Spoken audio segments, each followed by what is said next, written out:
Hi everyone, welcome to channel. నేను మీ anchor Saritha. ఈ రోజు మనతో పాటు సీనియర్ డైరెక్టర్ గీతా కృష్ణ గారు ఉన్నారు. ఆయనతో మాట్లాడతాం. నమస్తే సార్. హాయ్ సార్, అఖండ 2 అప్డేట్ ఇచ్చిన బోయపాటి నిజంగా 2 వస్తుందంటారా? వచ్చే అవకాశాలు ఉంటున్నాయా? నిజంగా వస్తుందా లేదా అనేది బాలకృష్ణగానే బోయపాటికి తెలియాలి. అది ముందే ఫస్ట్ లో బోయపాటి అనగా నాకు ఎవడన్నా అది రాసాడు. నాకు తెలియక ఆ సినిమా డైరెక్టర్ పేరు తెలియక కమర్షియల్ గా very successful director only with Balakrishna. మిగతా వాళ్ళు చేస్తే వెళ్ళిపోద్ది లోపలికి, కొడుకులోకి వెళ్ళిపోద్ది అనమాట. ఒక బాలకృష్ణతో అతనికి బాగా టైప్ అయింది. కట్టి చూపుతో చంపేస్తాను, చూడకుండా కూడా చంపేస్తాను, ఆ టైప్ లో ఉంటాయి డైలాగ్. చేత నేను ఇలా కడుపు చేస్తాను, ఒక్కంటూ కడుపు చేస్తాను, ఆ టైప్ డైలాగులన్నీ పెడతాడు కాబట్టి చూస్తారు. అంచేత అతనికి ఒకసారి ఎప్పుడైతే బ్రాండ్ అయిపోయి హిట్ అయిందో దాని మీద ఇప్పుడు టిల్లు స్క్వేర్, ఇంకోటి ఏదో యానిమల్ పార్క్ అని ఒకసారి హిట్ అయితే దాన్ని వదలరు. ఎందుకంటే బిజినెస్ ఈక్వేషన్ అది. దానికి డెఫినెట్ గా అలా కాకపోయినా కూడా బాలకృష్ణ కాంబినేషన్ లో పెద్ద పెద్ద నిజంగా అఖండ అని పేరు పెట్టినందుకు అఖండ ఖ్యాతి, అఖండ ప్రాఫిట్స్ వచ్చిన సినిమాలు బోయపాటివే. అంచేత that one has to accept. By మీ బాలీవుడ్ అంతా కూడా తెలుసు, అందరికీ తెలుసు. Indian film industry knows that Boyapati has got a very good combination, combo itself a big hit ఉంటుంది. అందులో అబద్ధం ఎందుకు ఉంటుంది? చేస్తే వాళ్ళకే మంచిది. బాలకృష్ణకి లోగో ఉన్న సినిమాలు ఫినిష్ చేసుకుంటాడు. బాలకృష్ణకి జై బాలయ్య అనే మూమెంట్ వచ్చింది ఎత్తుందరా. అవును, దేనికి దానికి మాట్లాడుకోవాలి. ఓకే, నేను అప్పుడప్పుడు ఎందుకు మారుతానంటే అప్పుడప్పుడు సందీప్ ఎలా పేలుతూ ఉంటాడు మన బాలకృష్ణ. ప్లస్ నా ఫస్ట్ ఫ్రెండ్, చలనచిత్ర పరిశ్రమ నా మొట్టమొదటి ఫ్రెండ్. మా గురువుగారు దర్శకత్వంలో ఎంతో జనని జన్మభూమి అని చేసాం 83లో. మన రామచంద్రపురం అటు సైడ్ ఆదివారపేట ఈ శారీల్ని వాళ్ళ మీద తీసామన్నమాట. లోపది రామారావు గారు సీఎంగా ఉన్నప్పుడు అడిగారు అనమాట. అప్పుడు మేము ఇద్దరు ఒకటే ఏజ్ గ్రూప్లో కలవడం వల్ల సరదాగా ఉండేవాళ్ళు. దాని తర్వాత కొంతకాలం సాగిన తర్వాత మళ్ళీ విడిపోయాం, ఎవరికాళ్ళే అయిపోయాం అనమాట. కాబట్టి అప్పుడప్పుడు కడుపులు చేసేద్దాం ఈ టైంలో అంటే చిరాకు వస్తూ ఉంటుంది అనమాట. ఎందుకు అలా మాట్లాడు, ఆడి కొట్టాడు ఈయన కొట్టాడు కరిచాడు చేస్తాడు కదా. తర్వాత ఇతని గురించి రాధికాప్తే చాలా బ్యాడ్గా మాట్లాడింది. బాలీవుడ్ అంతా కంప్ చేసేసింది, మొత్తం అందరి గురించి బ్యాడ్ మాట్లాడింది ఇతను ఒక్కడి గురించి. అంటే మిగతా వాళ్ళందరూ కూడా శ్రీవోషులు ఏం కాదు, కానీ ఎవడైనా నైట్ అయ్యేటప్పటికి సర్దేసుకుంటాడు, ఎవడు వాళ్ళాడిది అని చేత మనవాడు బయటపడతాడు. డైరెక్ట్ తెలిసిపోతుంది బాలకృష్ణ వ్యవహారం. షూటింగ్లో అందరూ హీరో చేస్తాడు తెలుసు కదా మరి. ఆ విధంగా బ్యాడ్ అయిపోయి అతను లెక్క చేయడు. ఎందుకంటే అతను యొక్క వాంఛ. So that is how Balakrishna and Boyapati combination is deadly fantastic combination కాబట్టి ఉంటుంది. అందులో అబద్ధం ఎందుకు ఉంటుంది? వాళ్ళు డేట్లు సర్దుకుని చేస్తారు, పెద్ద సినిమా అవుద్ది కాబట్టి. So sir, Harihara Veeramallu teaser గురించి చాలా జనాలు ఎంతగా వెయిట్ చేస్తున్నారు. పిఎస్పీకే ఫ్యాన్ చాలా ఈగర్ గా వెయిట్ చేస్తున్నారు. సో టీజర్ వచ్చేస్తుంది అని అప్డేట్ వచ్చింది, దాని గురించి మీ మాటలు. దానికి పెడతారు వాళ్ళు ఫిట్టింగ్ జగన్ వాళ్ళను. ఇప్పుడు సజ్జలను ఎలాగైతే సలహా ఇచ్చేమంటారో, ఇందులో ఉన్నవాడు కూటమిలో ఉన్నాడు కాబట్టి అందులో పొలిటికల్ డైలాగ్స్ ఉన్నాయి కాబట్టి అది ఆపేయమంటారు. అట్లాంటి అవకాశాలు ఉన్నాయా సార్? ఎందుకు ఉండదు? ఒక డైలాగ్ అందులో ఉందట ఆల్రెడీ అంటున్నారు. ఉంటే ఉండొచ్చు. ఆ డైరెక్టర్ కూడా ఏదో విధంగా పేరు రావాలి కాబట్టి డిస్కస్ చేసి ఉంటారు. బిఫోర్ కానీ రిలీజ్ అయితే కాంట్రవర్సీ నేను నా మాట తీసుకోండి ఉంటుంది. సినిమా ఆపేయమని పెడతారు. ఈ ఈసీ ఏం చెప్పాము అని అతన్నాడు, నువ్వు ఇవ్వాలి కానీ ఏంటిది ఆపేయండి అంటాడు అనమాట. ఇవ్వాలంటే చూద్దా ఆపేయండి. ఈసీ ఒక ప్రధానంగా కాదు, ఎన్ని ఎందుకు ఎన్నో ఉంటాయి. కాకపోతే చెప్పలేదు, ఫోన్ చేసి చెప్పలేండి.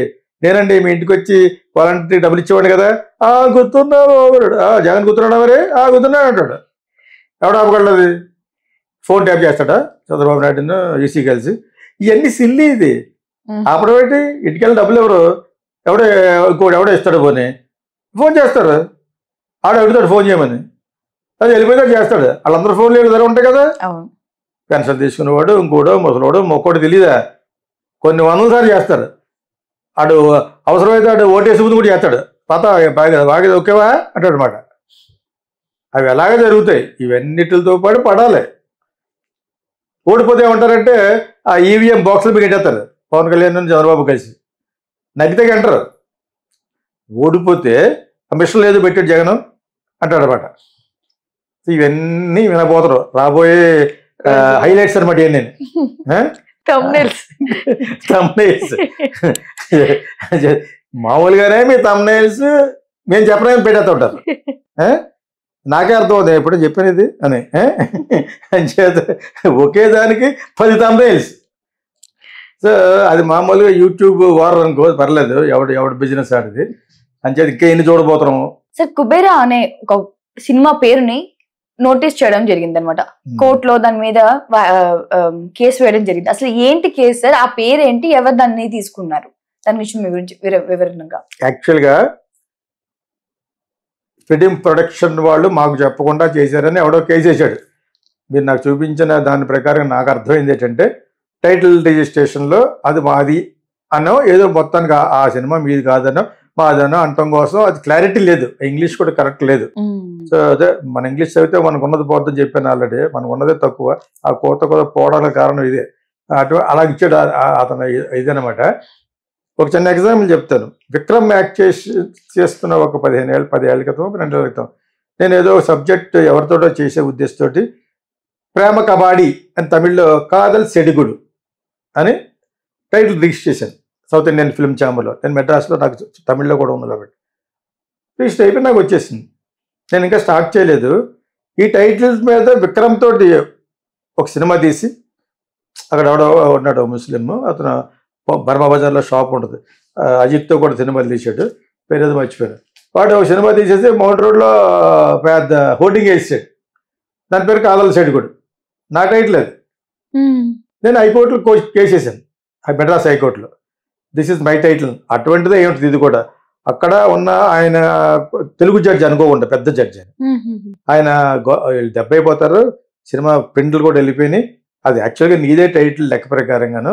కానీ ఇప్పుడు వాళ్ళు ఎందుకు పెట్టారంటే నాకంటే ముందు రిజిస్టర్ చేశారు వాళ్ళు. ఓకే, అది 1 year ఉంటుంది. మళ్ళా సినిమా చేస్తున్నామని ఒక అడ్వర్టైజ్మెంట్ ఏదో చూపిస్తే కానీ నీ టైటిల్ మళ్ళీ రెన్యూ చేయరు ఇంకొక 6 నెలలు. లేకపోతే ల్యాప్స్ అయిపోతుంది. 1 year వరకే ఉంటుంది. 1 year మ్యాక్సిమం 1.5 years. మరి ఏదో పెట్టకపోతే ఆ టైటిల్స్ అన్ని బ్లాక్ అయిపోతాయి కదా. సో అలాగే పెట్టారు మరి ఫిలిం బాడీస్. అది నేను సౌత్ ఇండియన్ ఫిల్మ్ ఛాంబర్ అంటే ఏంటి, chamber of commerce, Telugu, Tamil, Malayalam, Kannada కలిసి ఉన్నది ఒక పెద్ద సంస్థ. ఇక్కడ హైదరాబాద్ ఫిల్మ్ ఛాంబర్ ఎలా ఉందో, తిరువనంతపురం ఎలా ఉందో అన్ని సెపరేట్గా పెట్టుకున్నారు ఇండస్ట్రీ విడిపోయిన తర్వాత. కానీ that is there intact. South Indian film chamber of commerce for all these 4 languages అని అక్కడ ఉంది మెడ్రాస్లో. ఒక బిల్డింగ్, వాళ్ళకి జవహర్ పెద్ద ఆస్తి అందుంది. అందులో రిజిస్టర్ చేసుకున్నాను నేను నా banners, Blue Fox cinema and life line pictures, అలాగే ఏబిసిడి ప్రొడక్షన్స్ అని నా ఇన్ని అక్కడ రిజిస్టర్ చేస్తున్నాను. నేను హైదరాబాద్ వచ్చాను కాబట్టి తెలుగు మీద గౌరవంతో హైదరాబాద్ ఫిల్మ్ ఛాంబర్లో కూడా రిజిస్టర్ చేస్తున్నాను. అర్థమైందా? నేను ఎక్కడ కట్టాలి అక్కడ కట్టాలి, రెన్యూల్ చేయించుకోవాలి, ప్రతి సంవత్సరం రెన్యూల్ చేయించుకోవాలి. అందులో టైటిల్స్ 2 టైటిల్స్ రిజిస్టర్ చేసుకోవచ్చు. అది సంవత్సరం ఉంటుంది.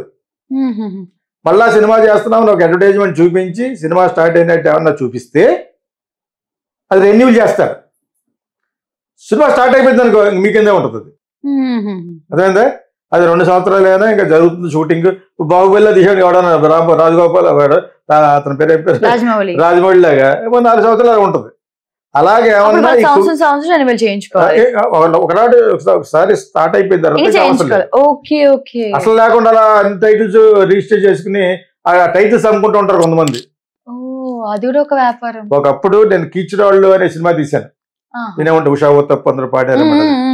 ఓకే, శోభన, భానుచంద్ర అందరూ యాక్ట్ చేసింది. 4 కుర్రోళ్ళు, ఒక అమ్మాయి, ఒక గ్యాంగ్ అనమాట.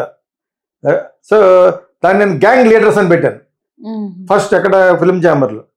విజయబాబు నాయుడు గారు చిరంజీవి తోటి గ్యాంగ్ లీడర్ అని పెట్టాడు. అతనికి రిజెక్ట్ అయింది. నాకు ఆయన ఫోన్ చేసి ఇలా చిరంజీవి గారితో అనుకున్నా ఉండేది అని అంటే, ఈ చిరంజీవికి ఇప్పుడే ఇప్పుడు తెలుస్తుంది, ఇప్పుడు అని చచ్చిపోయాడు. ఆ రోజుల్లో పోలే నాకు అది కాదు ఇంకో టైటిల్ పెడతాను, నాకు కూడా అది నచ్చలేదు, అది గ్యాంగ్ లీడర్స్ అని మీరు తీసుకోండి. నాది గ్యాంగ్ లీడర్స్ అదే నేను ఆయనకి ఇచ్చేస్తున్నట్టు లెటర్ రాయాలి అక్కడ. ఫిలిం ఛాంబర్ మనం పెట్టుకున్న బాడీ, సినిమా ఫీల్డ్ లో మేము పెట్టుకున్న bodies film chamber of commerce కింద 24 క్రాఫ్ట్స్ అని పెట్టారు. అన్ని యూనియన్లు, ప్రొడ్యూసర్స్ అసోసియేషన్, డైరెక్టర్స్ అసోసియేషన్. ఎందుకు పెట్టారు? వీళ్ళ గొడవలో పెడితే వాళ్ళు తేల్చడం గురించి. అది కోర్టులో నిలబడదు. కోర్టులో వీళ్ళు ట్రేడ్ యూనియన్స్ లాగా అనమాట. సో అలాగా టైటిల్స్ కూడా పెట్టుకున్నారు. మీకు అర్థమైందా? అవును. సో వాళ్ళు ఇక్కడ కూడా ఐకమత్యంగా ఉండాలి, ఉండరు. ఇప్పుడు మళ్ళా తెలంగాణ ఫిలిం ఛాంబర్ అని ఒకటి, మళ్ళా ఆంధ్ర ఫిలిం ఛాంబర్ అని విజయవాడలో ఒక ముగ్గురు పెట్టారు. అయితే ఒక 500 పెడితే రిజిస్టర్ చేసుకోవచ్చు. అలా ఉండటం వల్ల మనమే లోకువైపోతాం యాక్చువల్గా. కాదు, మెయిన్ ఇదే Hyderabad film chamber of commerce Telugu వాళ్ళకి, and South Indian film chamber of commerce Madras. అది 4 లాంగ్వేజ్, తెలుగు, తమిళ్, మలయాళం, కన్నడ. అందులో ఈ తమిళ్ ధనుష్ చేస్తున్న సినిమా ధనుష్ని పెట్టి ఎవరో తీస్తున్నారు, దానికి శేఖర్ కమల డైరెక్టర్. ఈ వేసినోడు ఎవడో కేసు టైటిల్ రిజిస్ట్రేషన్ చేసినోడు వేసాడా, ఎవరు వేసాడో చాలా క్లారిటీ తక్కువగా ఉన్నది. టైటిల్ గురించి అడిగితే ఇప్పుడు నేను గొడవ పెట్టాను కదా కాదల్ సెడ్గుడు అని ఆ విక్రమ్ సినిమాకి. అప్పుడు నేను ఎతికేసానంటే ఆ ప్రొడ్యూసర్ అక్కడి నుంచి ఫోన్ చేసి అది యాక్చువల్గా నాదండి టైటిల్, నేను రెన్యూ చేసుకోవడం మర్చిపోయింది, ఇప్పుడు నాది, అదే మీరు రిజిస్టర్ చేసుకున్నట్టున్నారు అని చెప్పి అక్కడ వరకు బాగున్నది. నాకు వెంటనే లెటర్ ఒకటి పంపించేస్తే నేను తీసుకుంటాను. ఆ రోజుల్లో 40,000 కట్టి వేసేసాను. నాదే స్ట్రాంగ్, నాదే టైటిల్. వీడు వచ్చి ఏడిస్తే ఆ తమిళ ప్రొడ్యూసరు యాజిటీజ్గా నా సినిమా లేట్ అయిపోయింది. విక్రమ్ యాక్ట్ చేసిన సినిమా అదే యాజిటీజ్గా లేట్ అయింది. సో అప్పుడు ఎవరో జడ్జి గారు కొంచెం తెలియదు కానీ పెద్ద జడ్జి, నాకు సినిమా కొంచెం తెలియదు కానీ ఇది, బట్ వాళ్ళ ప్రింట్స్ ఆల్రెడీ మలేషియా కూడా వెళ్ళిపోయినాయి. ఇప్పుడు ఎలా మారుతారు అందులో ఫిల్మ్ అప్పుడు ఇంకా టైటిల్స్ కూడా చేస్తారు. మీరు సివిల్ కోర్స్ చేయండి, అతను కాంపిటీషన్ ఇస్తాడు. లేదు జడ్జి గారు అడగవలసిన పని లేదు, అతని మీద సానుభూతి అడిగాడు. నేను హైకోర్టు అడిగితే ఓకే సార్ మీరు చెప్తున్నప్పుడు ఇంకేంటని చెప్పేసి వదిలేసుకున్నాను. అది వాదించింది జయలలిత. ఒకవేళ నష్టపరిహారం అట్లాంటివి ఏమి ఉండవు సార్? అంటే మీరు ఇప్పుడు అడుగుతారు, కొంతమంది అడుగుతారు, మన ఆ స్టేజ్ లో లేము కాబట్టి అడగకూడదు. అంత కూడా లేదు, ఎప్పుడు కూడా ఎవడన్నా టైటిల్ అమ్ముకోవడం ఏంటి అసలు కదా.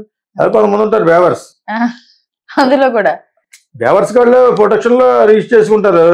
నువ్వు ఆల్రెడీ చిరంజీవికి ఏదో పెడతారని తెలిసి గవర్నమెంట్ ఏతరీడు వాళ్ళు వచ్చి అడిగినప్పుడు 2 లక్షలు 3 లక్షలు ఇస్తారండి. మీకు అర్థమైంది? ఇప్పుడు అందుకే త్వరగా టైటిల్స్ రిలీజ్ చేయరు కదా సార్, అందుకునేమో ఎప్పటికీ చేయకుండా ఉంటే అర్థం అవదు. అలా చేసిన ప్రాబ్లమ్ ఇలా చేస్తే నేను రామోజీరావు గారికి ఒక సబ్జెక్ట్ చేశాను ఎప్పుడు ఒక 15 ఏళ్ల క్రితం. అప్పుడు కేవీ రావు అని వాళ్ళు దానికి ఇన్ఛార్జ్ అనమాట, ఉషాకిరణ్కి. ఊహలు గుసగుసలాడే అని సబ్జెక్ట్. ఓకే, అది ఒక పాట నుంచి తీసుకుంది, అది ఎన్టీ రామారావు గారి పాట నుంచి.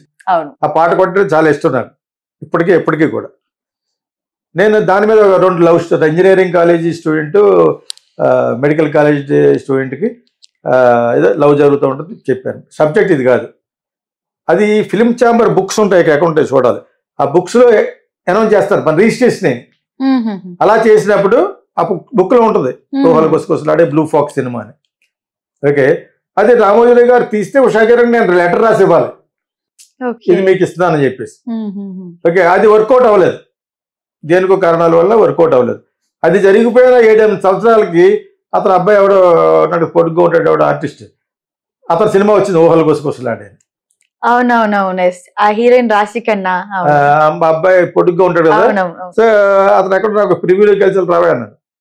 ఇప్పుడు ఉంటాడు నాగశౌర్య సార్, నాగశౌర్య కాదు, నాగశౌర్యలాగా ఉంటాడు. అదేదో ఇంటి పేరు ఏదో వస్తుంది అతనికి, పేర్లు మర్చిపోతున్నాను. సో అబ్బాయి ఆ సినిమా హిట్టే. సో అతను నీకు టైటిల్ ఎవరు ఇచ్చారే అన్నాను. అంటే మీకు రావడానికి ఏదో ఛాంబర్ బుక్లో చూసావు నువ్వు, నాది ల్యాప్స్ అయిపోయింది, రెన్యూల్ చేయించుకోలేదు. నేను ఎప్పుడో చేశాను, ఎవరి కోసం చేసిన సబ్జెక్టు మళ్ళీ వెళ్ళిపోద్దేమో రామోజీ ఉషాకిరణ్కి వెళ్ళి చెప్తున్నాం కదా అని చేశాను. అది ఎప్పుడైతే వర్కౌట్ అవ్వలేదో రామోజీరావు గారికి నేను మర్చిపోయాను. అది ఆ బుక్లో ఉంటాయి, ఫిలిం ఛాంబర్ బుక్ పంపిస్తాను నాకు ఎవ్రీ మంత్ అందరికి, ప్రొడక్షన్ లో డబ్బులు కట్టిన వాళ్ళందరికీ ఒక్కొక్క ఫిలిం ఛాంబర్ ఆఫ్ కామర్స్ అని పుస్తకం పంపించి అందులో లేటెస్ట్ గా రిజిస్ట్రేషన్ టైటిల్ చేస్తారు. ఆ బుక్ లో చూసి పెట్టుకుని ఉంటాడు అతను. సైమల్టేనియస్ గా థాట్కి వచ్చే టైటిల్ కదా అది, అర్థమైంది మీకు?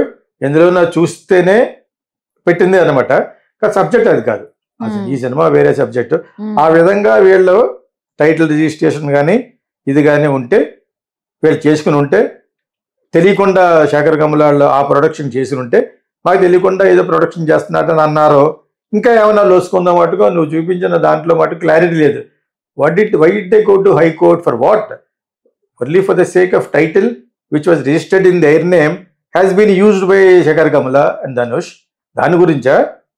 Are anything else is there అంటే క్లారిటీ లేదు అందులో.